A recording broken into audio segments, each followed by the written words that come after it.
शिक्षा नीति ऐसी होनी चाहिए जिसमें भारत की सांस्कृतिक संपदा का संरक्षण हो। सांस्कृतिक संपदा का अर्थ है कला, कृतियां, साहित्य, भाषा, योग, ध्यान, दर्शन, संगीत, चलचित्र, प्रथा, परंपराएं, धरोहर, संस्कार और शिल्प, इनकी संरक्षण करने की आवश्यकता है, इनका संवर्धन करने की आवश्यकता है और इनका प्रसार करने की आवश्यकता है। क्यों करना है? इसलिए करना है क्योंकि इनसे देश की पहचान है और ये आगे चल के देश की अर्थव्यवस्था का आधार बनेगी। पर्यटन विकास का एक स्लोगन है सर, अतुल्य भारत। अतुल्य भारत का अर्थ ये है हमारे भारत की तुलना किसी और से नहीं की जा सकती है, क्योंकि मिट्टी में सोना, खदानों में हीरा, ऐसे भारत को ना बदनाम करो, काम करो, काम करो। तो इसमें जैसे पहला बिंदु आया है कलाकृतियां और साहित्य। साहित्य पर यदि हम बात करें तो भारत देश में अनेक पांडुलिपियां ऐसी हैं जो कागज या कांच के अंदर लाइब्रेरी की शोभा बढ़ा रही हैं। उनका अनुवाद करना, उनका प्रचार प्रसार करना, ये शिक्षकों का और शिक्षा का दायित्व है। भाषा की दृष्टि से शिक्षा नीति में जो बात की गई है वो मेरे लिए सबसे अहम है, क्योंकि मैं भाषा का शिक्षक हूं।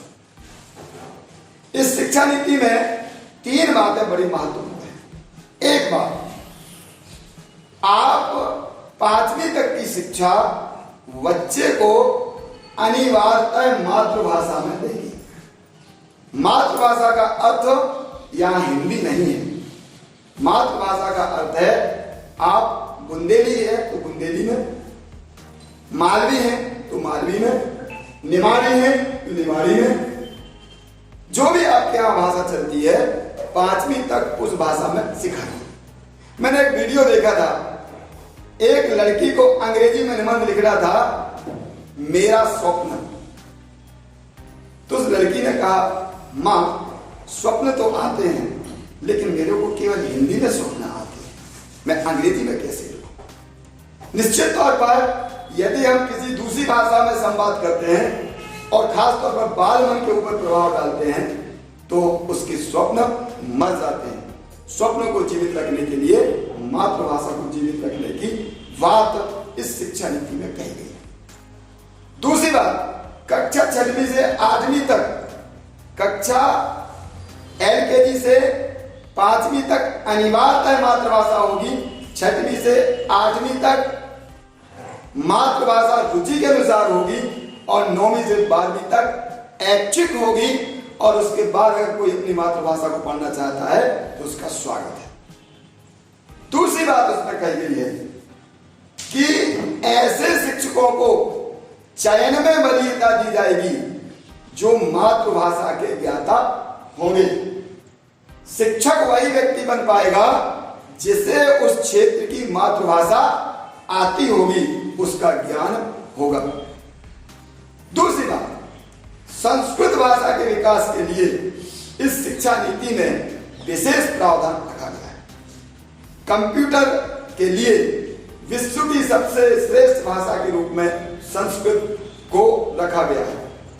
LKG से ही संस्कृत के छोटे छोटे शब्दों को सिखाने का इसमें जिक्र है और विश्वविद्यालय स्तर तक संस्कृत को पढ़ाया जाएगा।